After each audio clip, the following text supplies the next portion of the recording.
The start of acculturation and assimilation for American Indians was greatly influenced by the decisions of the Indian Bureau of Affairs. The U.S. government's official role in Indian affairs began as far back as Continental Congress in 1786, when the Indian tribes were still considered independent nations. Treaties were made for purposes to buy land and to keep peace between settlers and natives.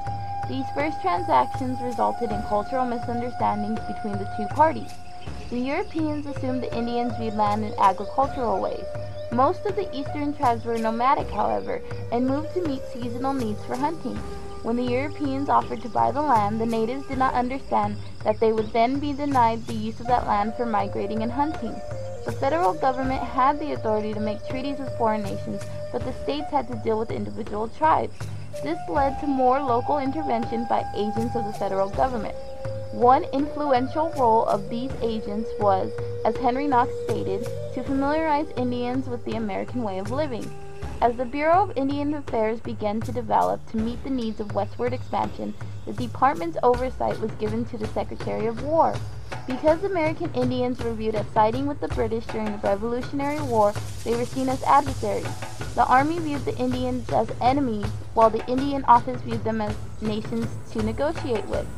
As the expansion of population and land continued, the U.S. began to view itself as the superior resident nation and the Indians as an inferior subculture. This led to the general removal policy, with the Americans having greater right to the land. By 1831, the Supreme Court, in settling a case with the Cherokee Nation, who had lost their land to the state of Georgia, called the Indians wards of the government because they resided on U.S. land. With this shift in language, the government took on the burden of reservation management and cultural assimilation, which led to the removal and uprooting of American Indian children who were placed in American boarding schools to begin the assimilation process.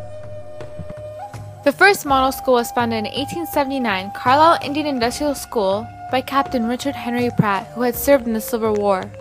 One of Pratt's jobs was to command Native Americans who were enlisted scouts for the 10th Cavalry. He organized volunteers to teach the Indian prisoners language, religion, and customs as a form of cultural assimilation to prepare them for life after release. When the prisoners were freed in 1878, Pratt encouraged them to seek more education, which led to the Carlisle Indian Industrial School. The first students came from the Lakota tribe.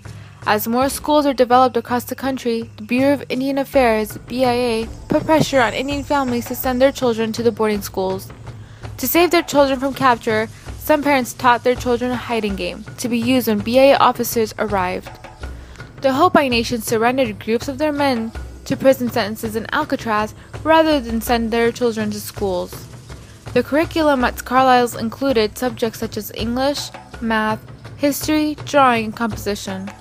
Carlisle students produced a variety of weekly and monthly newspapers and other publications that were considered part of their children's industrial training or preparing for work in a larger economy. Music was a part of the program, and many students studied instruments. Students also learned trade and work skills such as artisan and domestic crafts, which were considered useful at the time. They were taught Christianity and expected to attend church, but had their choice among those in town. During the years of operation, hundreds of children died at Carlisle.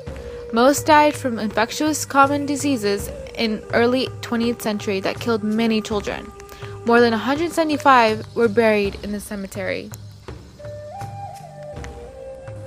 In 1883, in the state of Oklahoma, the Chilocco Indian Boarding School opened. It was established to house, civilize, Christianize, educate, and transform American Indian children, one of the first large-off reservation boarding schools established by the federal government. The school boarded 150 children from the Cheyenne, Arapaho, Wichita, Comanche, and Pawnee tribes. By 1895, 352 students attended Chilocco, while a home and sanctuary to some, a prison and boot camp to others. The school was programmed to put an end to tribal identity and extinguish indigenous beliefs and practices. The school believed in military discipline, and students were forced to perform manual and domestic labor. The government issued uniforms, barely adequate meals, poor health care, and lacked personal attention to the students. The native students' lives were extremely reconstructed. Rivalries and fights between tribes broke out, as well as love, bonds, and loyalty. In the 1930s, Reformation began. There were co-ed dining rooms, and labor work was cut back. Also, more attention was to be invested in the student schoolwork by staff. The mission of adjustment to culture and naturalization grew as the movement in educational theory and relations between the federal government and the tribes developed.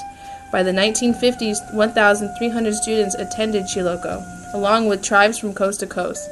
And by the 1960s, cultural changes in society were happening, and programs of Indian service had led to a decline in schools. The form of teaching was viewed as ancient to many people. Therefore, the U.S. Senate recommended shutting down the Chilocco Indian Boarding School in 1979. In the end, students of Chilocco experienced many years of separation from their families, a strict discipline system, and many or almost all of them lost their native tribe identities and culture.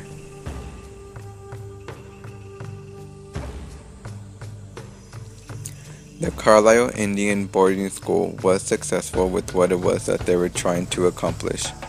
The school was made into a model for other schools trying to accomplish the same thing.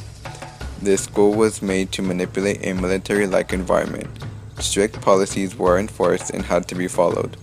Many Indians fought at first or were not interested in cooperating, but didn't have much of a choice to give in and start to learn.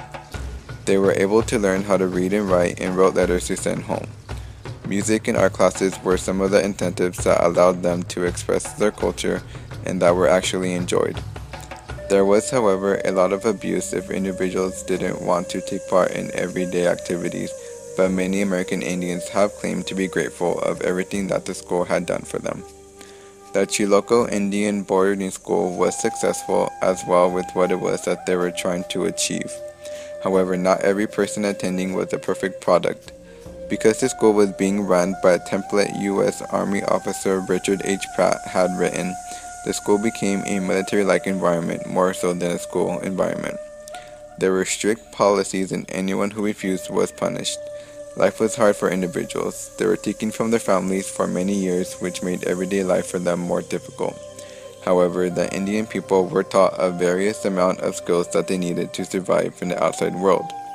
Weaving, cooking, baking, sewing, house services, nursing classes, and family values were some of the classes that were offered. Overall, when the American Indians left the school, they all had a new set of skills that they needed to survive and have a good, content life. Without these set of skills, the American Indians learned that they may not have been able to adapt to their changing environment. Some still had resentment leaving the school for taking away from what they had grown up believing, but were happy with what they had learned.